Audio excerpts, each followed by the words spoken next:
Hi everyone, and welcome to my latest video on Beyond the Surface. As someone who cares deeply about social justice and the well-being of all individuals, I've always been concerned about the state of mental health care in our prison systems.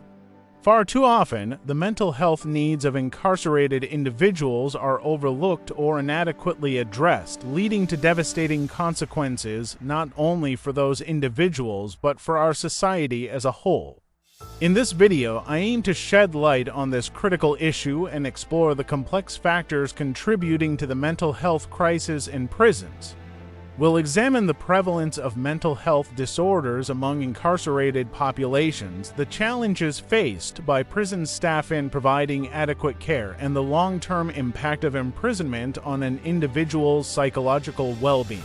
Through a combination of research, expert interviews, and personal stories, we'll gain a deeper understanding of the harsh realities faced by those struggling with mental illness behind bars.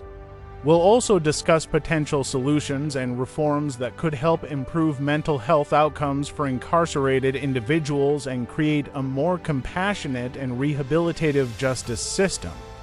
Join me on this journey as we strive to unveil the truth about mental health in prisons and work towards a future where every individual, regardless of their circumstances, has access to the care and support they need to thrive.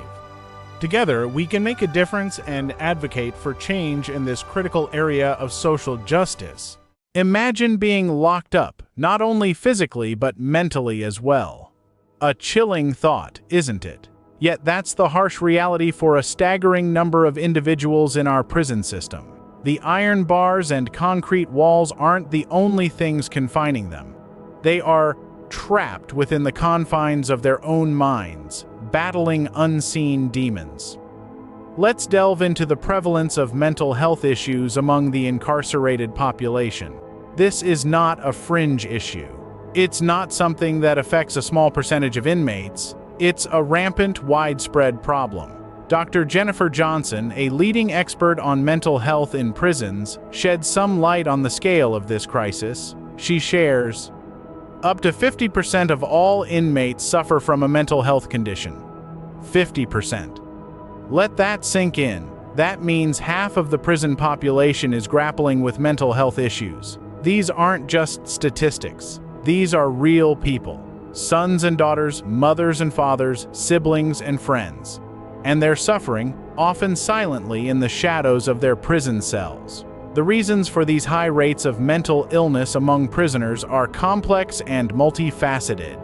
For some, mental health issues preceded their incarceration, perhaps even contributing to the behaviors that led them there. For others, the harsh conditions of prison life may exacerbate existing conditions or trigger new ones. Regardless of the cause, the reality remains: our prisons are filled with individuals in desperate need of mental health support. Yet, this support is often woefully inadequate or entirely absent. This lack of care perpetuates a cycle of suffering, reoffending, and reincarceration. We're not just dealing with a prison crisis, we're dealing with a mental health crisis. And it's happening right now within the very institutions designed to protect society and rehabilitate offenders. A hidden crisis right under our noses but largely ignored. This is the unseen tragedy of our prison system. It's a crisis that we cannot afford to ignore any longer. We need to shine a light on this issue, for the sake of those suffering in silence behind bars, because everyone, regardless of their circumstances, deserves the chance to heal and to hope. The cycle of neglect begins even before the prison gates close. This is a harsh reality that many individuals with mental health issues face. They are often left to navigate through life, grappling with their inner turmoil, with little to no support from their community or society at large. These are not just individuals who are lacking in personal strength or willpower. These are individuals who are dealing with complex mental health issues such as schizophrenia, bipolar disorder, and severe depression. Issues that require a comprehensive understanding, empathy, and access to appropriate resources and treatment. But unfortunately, these are not readily available in many communities, leading these individuals to a path that often ends behind bars. In many cases, these individuals are not criminals in the conventional sense. They are not malicious or inherently dangerous. They are simply trying to cope with their mental health issues in a society that has failed to provide the necessary support. This brings us to a profound realization. Our prison system is filled with individuals who are in desperate need of mental health care. They are not just inmates, they are patients. Patients who are trapped in a cycle of neglect and misunderstanding that begins in their communities and continues behind prison bars. Dr. Fred Osher, Director of Health Systems and Services Policy at the Council of State Governments Justice Center, puts it quite succinctly. Jails and prisons have become the default mental health care facilities. This is a damning indictment of our society's approach to mental health. We are not dealing with the root of the problem. Instead, we are pushing it away, hiding it behind tall, imposing prison walls. But this is not a solution. It's a band-aid on a deep, festering wound. It's a cycle that perpetuates stigma, misunderstanding, and neglect. It's a cycle that doesn't just fail the individuals, but society as a whole. The cycle of neglect is not just about those who end up in prison. It's about the failure of our society to recognize and address mental health as a critical aspect of overall well-being. It's about the failure to provide the necessary resources, support, and understanding to those who need it the most. It's a cycle that doesn't just fail the individuals, but society as a whole. Life behind bars is hard for anyone. But for those with mental health issues, it's even worse. This is a stark reality that many inmates face daily. The challenges they meet are manifold and often overlooked. Imagine being confined within 4 walls, cut off from the world, from friends, from family. It's a harsh existence for anyone. Now add mental health issues to the equation. The isolation intensifies, the walls close in, and the world shrinks to a pinprick of light. The isolation is one of the major hurdles faced by inmates with mental health issues. It's like being trapped in a dark room with your worst fears and insecurities, with no escape in sight. But isolation is not the only problem. There's also a glaring lack of proper treatment. Many prisons lack the resources or the inclination to provide adequate mental health support. Inmates often go undiagnosed or misdiagnosed, and even when they are correctly diagnosed, the treatment they receive is often insufficient or inappropriate. It's like treating a gunshot wound with a band-aid. This lack of support and treatment increases the risk of violence. Inmates with untreated mental health issues are more likely to be involved in altercations, either as victims or perpetrators. They are more vulnerable, more volatile, and more likely to be targeted by others. To quote Dr. Jamie Fellner, Senior Advisor for Human Rights Watch, "Prison is the worst place to be mentally ill." The words are harsh, but they paint an accurate picture of the reality faced by many inmates. They are trapped in a system that is ill-equipped to handle their needs, a system that often exacerbates their problems rather than alleviating them. This is the reality of life behind bars for those with mental health issues. It's a grim picture, a stark reminder of the failures of a system that is supposed to rehabilitate but often does the opposite. The system as it stands exacerbates the problem rather than solving it. The question then is, what can be done to change this? How can we create a system that supports rather than suppresses, that heals rather than harms? These are the questions we must ask if we are to change the narrative for those living with mental health issues behind bars. The price of neglect is high, and it's paid by all of us. When we talk about the cost of neglecting mental health in prisons, we're not just talking about numbers on a page. We're talking about human lives, public safety, and the ripple effects that can be felt throughout our society. Imagine the scenario for a moment. A person with a mental health condition is incarcerated, but they don't receive the care they need. Their condition worsens. They may act out, which can lead to further punishments and longer sentences. Once they're finally released, they may be in a worse state than when they went in, making it even harder for them to reintegrate into society. They may end up back in prison, and the cycle continues. But it's not just about the individual. It's about all of us. The cost of incarceration is enormous. In the United States, it costs an average of $30,000 a year to incarcerate one person. When you factor in the costs of recidivism, the costs of crime, and the costs to victims, the price tag becomes astronomical. And then there's the human cost. The cost of lives lost to suicide in prisons, the cost of families torn apart, the cost of communities ravaged by crime and addiction. As Dr. Richard Lamb, a professor of psychiatry and law at USC, puts it, the cost of not treating mental illness in prisons goes beyond dollars. It affects public safety and human lives. The effects of neglecting mental health in prisons ripple outwards, touching every corner of our society. The cost of neglect is high, but the cost of action is far lower. The cost of providing mental health care in prisons, of preventing crime rather than just punishing it, of helping people reintegrate into society rather than just casting them aside. These are investments that can pay off in a big way. We can't afford to ignore this issue any longer. The price of neglect is too high, and it's a price that all of us are paying.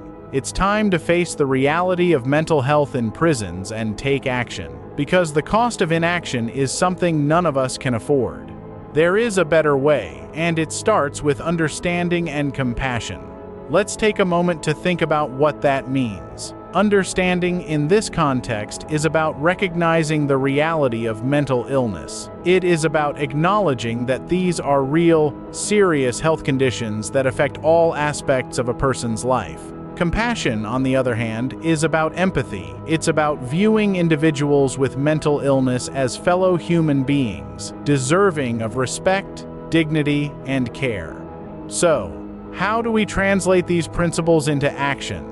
How do we create a prison system that not only recognizes the prevalence of mental illness, but also actively works to address it? There are several potential solutions that deserve our attention. First, we must better train prison staff. They must be equipped with the knowledge and tools to identify and respond to mental health issues among inmates. This means understanding the signs and symptoms of mental illness, as well as being aware of the appropriate ways to interact with individuals who are struggling. Second, we must increase access to mental health services within prisons. This could mean bringing in more mental health professionals, offering group therapy sessions, or providing medication when necessary. In the words of Dr. Neka Jones-Tapia, a psychologist who ran the Cook County Jail, we need to treat mental illness, not punish it. Lastly, we must consider alternatives to incarceration for individuals with mental health issues. This could involve community-based treatment programs, mental health courts, or other initiatives that aim to address the underlying health issues rather than simply locking individuals away. These are just a few possible solutions. The reality is that there is no one-size-fits-all approach. Each individual is unique, and their treatment should be as well. But by starting with understanding and compassion, we can begin to make a difference. Change is possible, and it starts with us. Let's take this message to heart and work together to create a prison system that truly serves all of its residents, including those struggling with mental health issues. To truly understand, we need to hear from those who've lived it. And so we turn to the voices from within, the voices that have echoed off the cold, unyielding walls of their prison cells. These are the stories of people who've been through the system, who've faced mental health struggles behind bars, and who've lived to tell the tale. Meet Michael, a man of fortitude and resilience. His voice quivers slightly as he recounts his time in prison. Prison didn't just lock me up, it locked my mind up too.